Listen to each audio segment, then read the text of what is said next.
Hi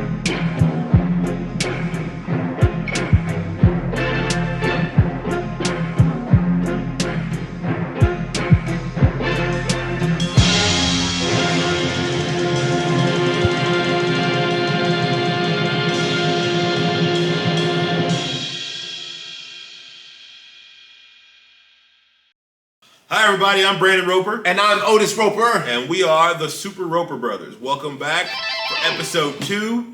We are here to review a film that you guys asked for. Today we're going to be talking about the movie Ghostbusters Afterlife.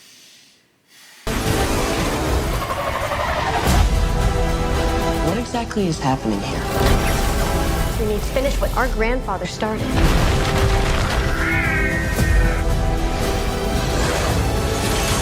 That's not good.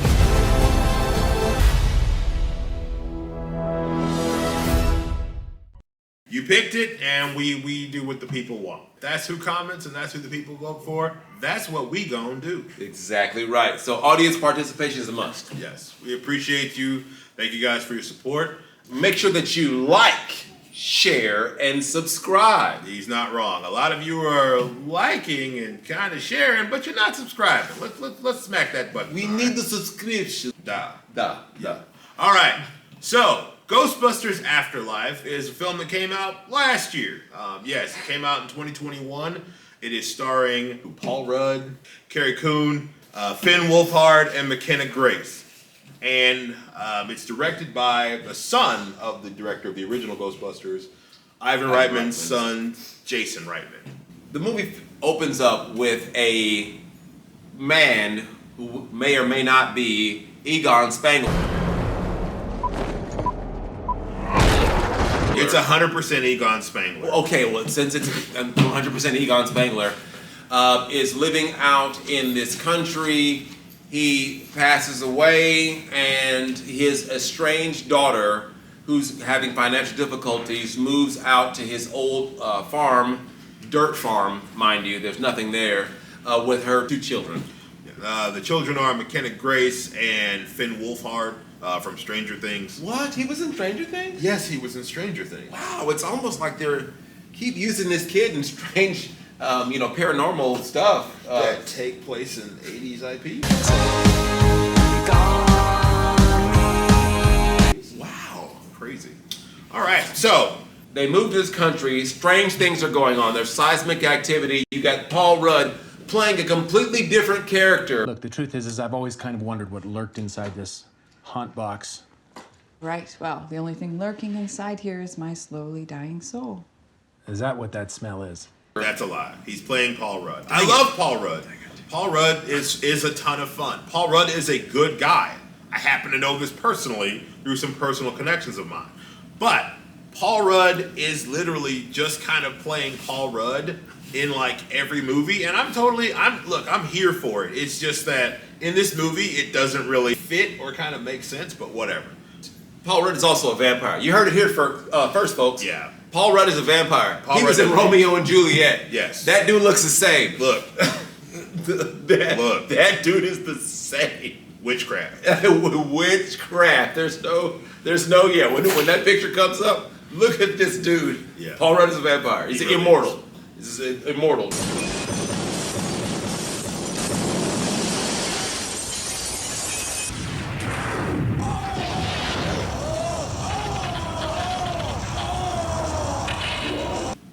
The daughter, the lead, Mackenna Grace. I thought she did a good job. She did a good job playing her character. She did a good job trying to play like an Egon Spengler-esque kind of antisocial nerd. She has problems making friends. That's kind of her whole deal when they show up to the town. She's an awkward, nerdy kid. Maybe a new home can be an opportunity to start fresh. I just wish she'd get into some trouble. There's still time. Okay, and so she's going to school, and Paul Rudd happens to be her teacher. I don't know why she's going to school in the middle of the summer. Somehow, a town that has no fault lines is shaking on a daily basis. So the film picks up 35 years after the events of the original Ghostbusters. They pretty much act like Ghostbusters 2 didn't happen.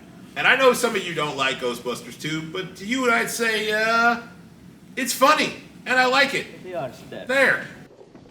everything you're doing is bad. I want you to know this. Not every movie's gonna be some life-changing, altering event. Yeah. Some movies are just fun. Yeah, just have fun in movies you're going to go see. So, Ghostbusters 2, by this timeline, actually doesn't really get a nod at all. And the only footage they show is from the original film. It is a good-natured attempt at the Ghostbusters universe. It is not a mean-spirited, evil, like, takedown of our heroes as has happened in the past. It is a, like, we're honestly trying to do that.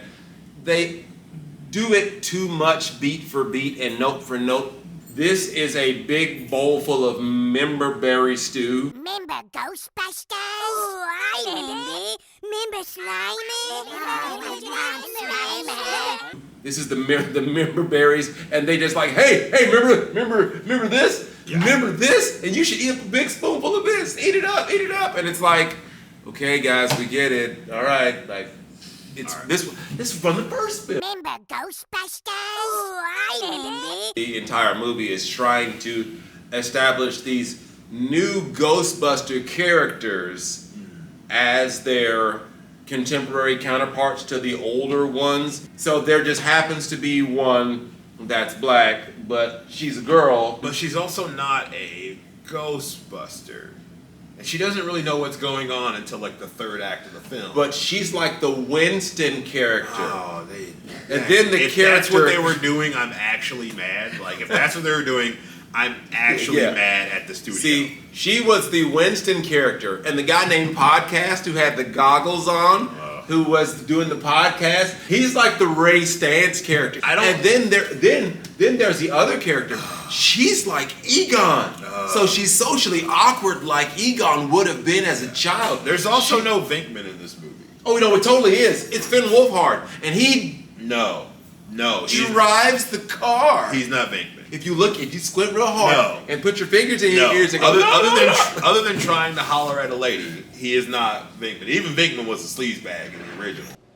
I don't like this. You only have 75 more to go. Okay? What's this one? It's a couple wavy lines. Sorry, this isn't your lucky day. I know. I'm getting a little tired of this. We're paying you, aren't we? He is legit trying to seduce a student in the very beginning of the movie. Like, you know, things that would never fly today in your motion picture. He giving that dude that Palpatine. Yes. We pick up our story.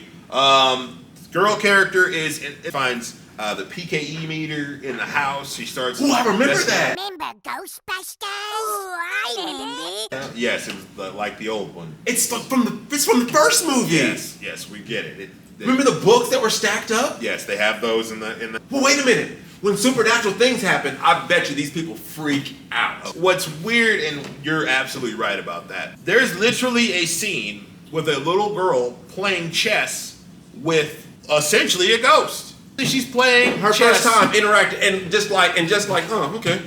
Maybe that's a problem as the plot moves forward. People not reacting to things that are genuinely supernatural. The original Ghostbusters, and I hate to do that thing where you compare it to then. So the original Ghostbusters, tonally, is actually like scary. If you watch like the first parts of Ghostbusters, the first parts of the movie, it is genuinely like actually like terrifying. That librarian down in the basement as a kid. Oh my goodness. There's not a note of that whole scene that is like played for yucks. In fact, until the Ghostbusters arrive, nobody's playing the movie for fun. I remember her running through that library in that New York library as a child. She saw these kids in the theater. No, I didn't. I was born in 1984, man. The #1 song in the country was Ghostbusters. Well, if you'd excuse me, I'm gonna go and get my medication. Like, well, I saw it in the theater, and I'm telling you, it was terrifying. Her running in that basement, like, should freak you out. These people are experiencing paranormal activity, like, oh, okay, it's just Tuesday, whatever, like, it's no big deal. They should have freaked out a little bit more. It kind of takes you out of the film. What is that? That's the big problem with the movie. They don't have tonally the right reactions to things. They're just kind of doing stuff. It makes no sense for you not to freak out. We're here right now recording this. Let anything that we're messing with start floating around. Okay? Dipped, gone, out. That's how you react to something normal. Like, I'm sitting here joking about it, but like in the movie, they're like sitting there like, oh, that chess piece just moved itself. That's peculiar. Like it makes no sense, and that is a big problem with the film. There are a lot of recurring elements. Gozer. He was in the first movie. Remember Ghostbusters? Oh, I remember. Oh my God. What's his name? Igor Shandor. Yeah, he was not in the first. He was not in the first film. He built the skyscraper from the first movie, and he's played by a great actor named J.K. Simmons. Played in Whiplash. He's phenomenal. He's wants a picture of Spider-Man. Cash money for a picture of Spider-Man. He doesn't want to be famous, and I'll make him infamous. The tone of the movie is, it's more of a comedy than it's scary, and it doesn't make sense how people react to things. When you watch the original Ghostbusters, the Ghostbusters are actually pretty much the only people who are joking. Everyone else is like, oh my God, that's a ghost, and they're terrified. Like they're supposed to be. Yeah. It would be different if these kids knew exactly what the ghosts were. She has to be told what a ghost trap is. The idea that there's knowledge of the Ghostbusters, they had to YouTube it. But the Ray kid knows a level 5 Spectre when he sees it because he's raced it. He's from the first movie. Remember Ghostbusters? Oh, I remember. You stop. We get it. They've gone, this is the problem with remakes and reboots. It was so concerned with trying to give people a Ghostbusters film that wasn't the 2016 one that was basically just disrespectful. You know you're wrong for that one, right? Yeah. Everybody involved in that 2016 movie, you're wrong. It was terrible. Please don't start calling me misogynist down. I don't care. Misogyny. Every one of those ladies in that movie, they're genuinely funny. I don't know if you've ever watched Leslie Jones' Game of Jones, where she's watching just Game of Thrones. That is one of the funniest things I've ever seen in my entire life. My problem is that movie did not need to be made. Okay? So with this film, I feel like it was an apology for that film. Yes. To the fans. They got the Ghostbusters note for note. So we have these new Ghostbusters note for note that come together. But the things are falling into the kids' laps where they're not really figuring things out. It's just, hey, this worked out great. This worked out great. This worked out great. Yeah. With the things just landing in their places. Yeah. So if the ghosts possess anyone sooner, movie's off. If the ghosts do anything out of order, the whole movie's off. What about the romance between them? Stop it. The mom and Paul Rudd's character. They literally just show up. They both say some wise quips to each other, and then they're on a date. I mean, look, I get it. I get it. My biggest problem with this movie isn't anything to do with what the cast does. The cast is fine. The cast is good enough to be there. They don't do anything that makes the story make sense. The mother makes no sense. What is she doing? Does she try to get a job? She doesn't like science. All she does is show up and berate the little girl for being antisocial and look Paul Rudd. Yeah, like Paul Rudd, and look tired. And be witty, but just look tired. That's her whole job. Spoilers! Yes, we're going to get into spoilers now. Spoilers! By the way, this movie came out last year, so I don't know why you'd be needing the sweet time for the spoilers, but whatever. See, he went back British, so I'm over here spoilers! It's all good. So, getting into spoilers, things we're going to talk about from the plot. What about J.K. Simmons? Oh yeah, J.K. Simmons. J.K. Simmons delivers 17 words before he is murdered on screen for no reason. I don't know why he's in this film. I don't know if there's some stuff on the cutting room floor that's got more of him in this movie. Maybe they just didn't want to pay him after he won his Oscar. I don't know. Whatever it was, he's laying in his casket, but he ain't dead. He finally gets out of the casket to greet, Gozer. He's like, oh, I built this temple for you. Amazing thing. And she just rips him in half, and that's it. They don't talk about him anymore. What was he doing there in the first place? An Oscar winner. An Oscar winner. I don't J.K. understand. Simmons. Let's get to Walmart. The emptiest Walmart we've ever seen in our that lives. was the worst. That is probably that's where the movie officially starts to come apart. Jump in the shark. When Paul Rudd goes to the Walmart after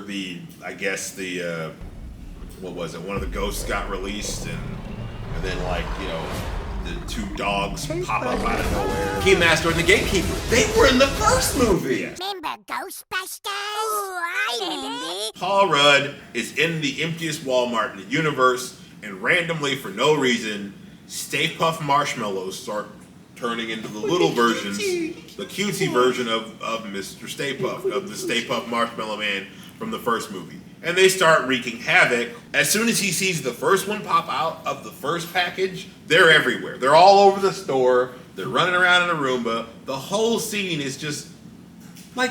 But he acts really terrified when he sees that, right? No, he acts totally like, what on earth is happening? I mean, marshmallows came out of the package and start running around, and he's like freaking out, right?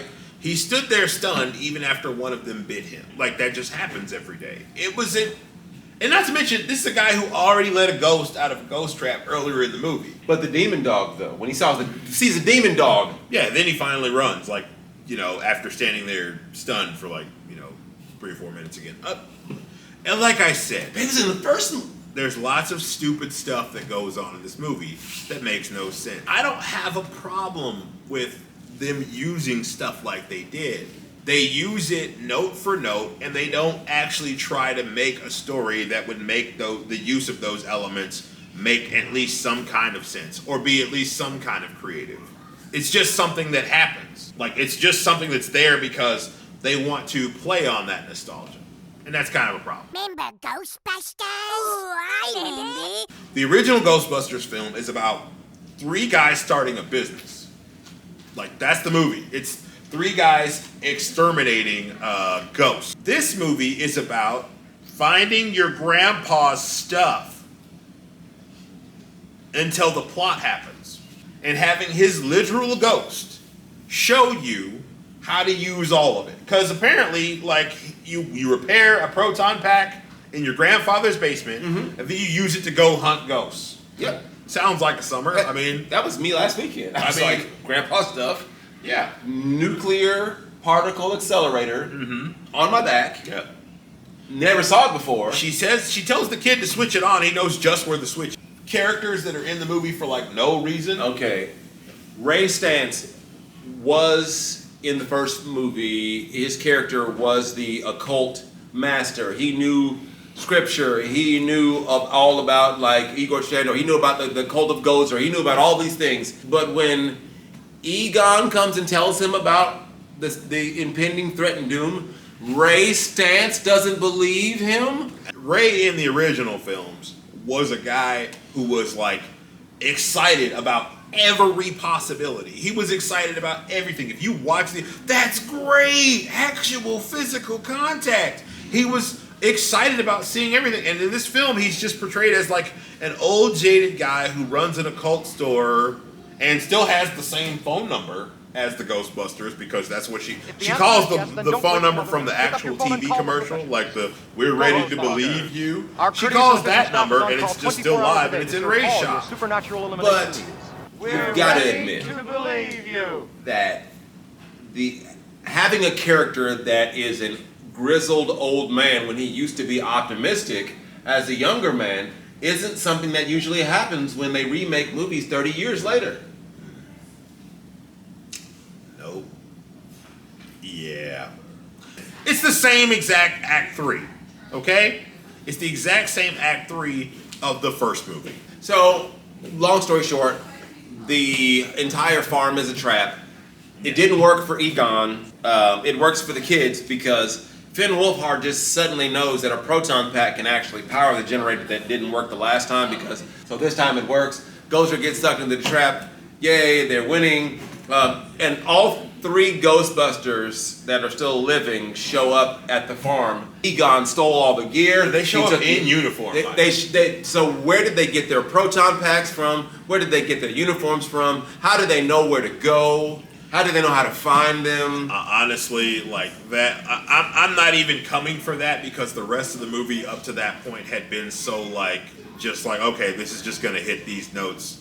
It was good to see, like, even, I mean, I'll admit this, Bill Murray's dialogue, the dialogue that he has even in the end credit scene with Sigourney Weaver, that's about the funniest stuff in the movie. Oh yeah, the end credit scene with Sigourney Weaver and Bill Murray are the best part of that entire film. That's what makes. I could have just watched that, and that delivery, that would have been awesome. Yeah.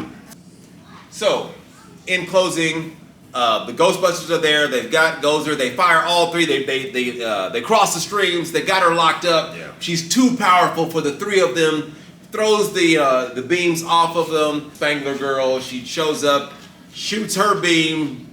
Gozer shoots back her beam, DBZ style. They're locked in there. She's shoving her back. Saying DBZ. That's Harry Potter. For Harry, all you youths out there. I'm pointing my wand as hard as I can. So they're doing that little beam thing right there, and then Egon shows up in a very tender moment, and he helps her, anyway. And look, that is honestly like, the first time I saw it, there's no, unless you're just a monster, you're gonna feel something if you cared anything about the characters. Some kind of way. You're gonna feel something when he shows up. Film ends, the Ghostbusters show up, blah blah blah blah. Harold Ramis goes off into the afterlife. That's the only reason it's called Afterlife, right? It has good intentions. They tried, which is, as far as I'm concerned, that's the reason it's getting this rating. I give it a 2.5. What we say, 2.5 ecto coolers? Ecto coolers. 2.5 ecto coolers out of 5. It's not a bad movie by any stretch of the imagination. There's definitely 10 times worse remakes out there that we've already talked about in our previous reviews. But I think this one just kind of missed. There were just some areas where it's like you threw a punch and it just glanced off the jaw. I think this whole film is a punch that glances off a jaw. I'll give it. Like you say, 3.5. I would say I would give closer. 2.5. 2.5. I would give 3.5. And the reason why is I have seen so many, IPs just disrespected over time that just the intent of not disrespecting at this time was an upswing for me. So I'll give that, and I am the one that's way more critical and harsh than he is. Yeah. But I'm just doing that because this film did make me feel some kind of way about Egon Spangler. Yeah. Ghostbusters was a huge part of us growing up. The real Ghostbusters cartoon show. Man. You're talking about hitting. Man. That was a hit. I'm pretty sure I saw that before I saw the original Ghostbusters. And Peter Venkman from the real Ghostbusters was the first toy I ever bought. So, just thank you for whoever made this movie and whoever was involved in this movie. Thank you for respecting this. Yeah. So that's why I give you that rating there. Yeah. And in closing, Super Roper Brothers, we got that sweet merch. Sweet merch. Don't we got the sweet merch? That sweet merch. Yes. Coming soon. Okay, you can find these, probably links to them soon on our website, etc. We're going to be giving some stuff away. Like I said, Brandon's going to be getting something for us, probably like a decal. We got stickers coming of this same logo. So just be looking out. Share, subscribe, put that orders in for that sweet merch. Yes, as soon as it becomes available, we'll put it up on the site. We'll have it out. Go to our Facebook page, come to our YouTube page, like and subscribe. And I'm Brandon Roper. And I'm Otis Roper. Which one are you on the shirt? I mean, I can't tell. Okay. It's one of life's mysteries. Hold on, let me do like this. Yes, it's indeed one of life's mysteries. Ooh. And we are the Super Roper Brothers Movie Review. Thank you so much for tuning in with us. Stay tuned. Comment down below again if you want your movie pick. We picked this because somebody else commented their movie, so be sure to do that, and we'll get you on here too. Let us hear you. Come on now.